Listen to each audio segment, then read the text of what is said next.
has been really hectic in school for the last few months, and that means I didn't get time to post a new video. I'm back with the latest series of videos showing a trip from Medan to Aceh and then back. This is 1 week long holiday in school, and that means I can manage this trip from Medan in North Sumatra all the way to the northernmost part of the island Sumatra, Banda Aceh. From there, I will go to Sabang, where there is kilometer zero, which is the northernmost part of this archipelago.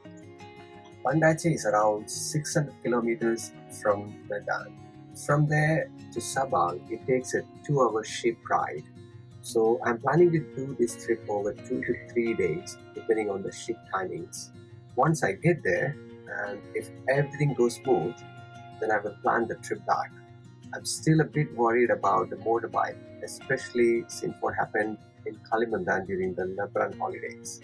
Let's hope that the motorbike can hold it together for this trip.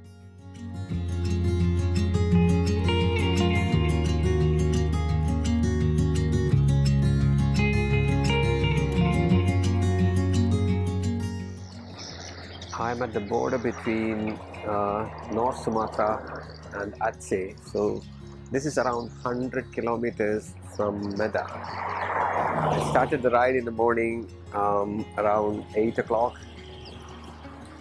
and it's now past 10, so 2.5 hours to get here. This is a unique province. I'll talk about it later. From here, it's another 450 kilometers to the capital. That's Banda Aceh. That's the target, but I can't do it in one go, so I'll have to stop in between. The motorbike so far is going very well. It has broken down twice in the previous trip in Kalimantan and also once in Medan. So I'm a little bit worried. So I'm not going to push it too hard. Maybe I'll do only 300 kilometers today, and then we'll continue.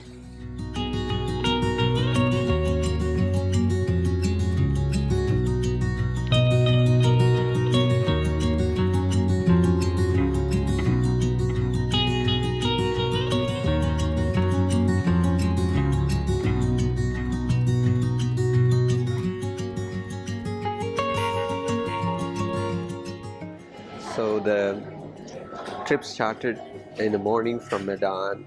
I am in a city called Langsa. Langsa is about 170 kilometers from Medan. Pretty smooth road, nothing special, no mountains, very straightforward, but small road with traffic in both directions, and drivers normally don't respect each other, so you have to be very careful. There are a lot of vehicles overtaking, sometimes blindly, and when they see a vehicle coming in the opposite direction, often they increase speed. I'm taking a pit stop in Langsa. This is not my destination today. The plan is to go all the way to Banda Aceh, but I can't do it in one go, so I have to split it into two. So I will stay in a place called Lok Sukon, something like that. So that place that I'm going to stay is another 120 kilometers from here. So maybe 3 hours, 2.5 hours, I'll get there. So if you are a rider and if you are riding through Indonesia, you can always eat in the roadside warungs or small shops. There are so many of them on the way. But if you think that it's too hot and you need to have a really nice pit stop, a bit of luxury, then look for small cities and look for a mall. This is a very small mall, but they have a Jeko here. So I came up, sat down and decided to have my Jeko.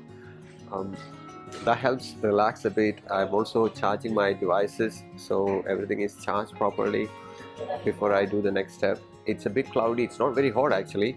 It's a bit cloudy, so I'm expecting it to rain maybe before I get to my hotel in another 120 kilometers. It might rain a bit. Hopefully I'll get there safely. Let's see.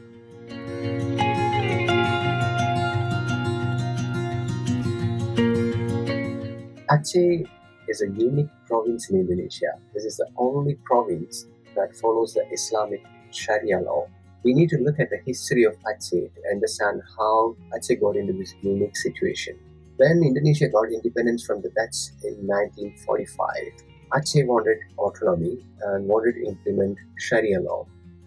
But the Indonesian government decided to follow Pancasila, a secular principle accepting six religions. At the moment, Indonesia recognizes six religions: Islam, Protestant, Catholics, Hinduism, Buddhism, and Confucianism. That, in a way, helps keep these diverse populations together. Aceh is a province that has accepted Islam very early in Indonesia. Islam has actually flourished in that area and spread across Malay province from Aceh. The culture is rooted in these villages, and people wanted to implement Islamic Sharia law when they got independence, but the government resisted. The friction continued for a while. In the 70s, the Free Aceh movement came up. There was a violent uprising. People at that time thought that the government in Jakarta were not looking after Aceh very well, and they were also taking resources away from Aceh. Aceh is very rich in natural resources. So the Free Aceh movement, a violent uprising came up, and a lot of people died, continued into the 80s, and then into the 90s. Foreign governments started getting involved. Peace process was initiated, especially by Finland. And then in 2004, as the peace process was gaining momentum, the tsunami happened. A lot of people died. A lot of help came after the tsunami from all across the world and also from the Indonesian government. After the tsunami, the peace process gained a lot of momentum, and in 2005, August 15, the Helsinki Agreement was signed. Aceh got its autonomy. The province was allowed to implement Sharia law, and the province was also given at least 70% control over its wealth. So everything is now peaceful. There's no more conflict. We can easily travel through this area. People are very peaceful, very friendly. They're religious. I don't feel intimidated when I travel through these provinces. In some places in Indonesia, you can feel that, but not here. Here, people are very religious.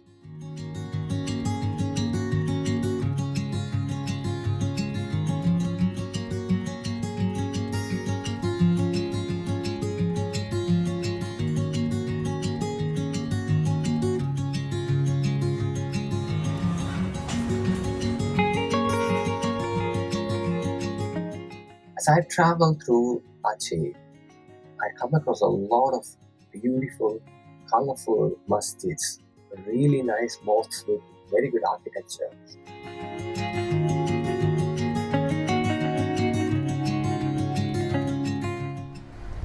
This is not otak otak. There's no fish inside. There's no meat inside, but some kind of plant material. I'm going to try this.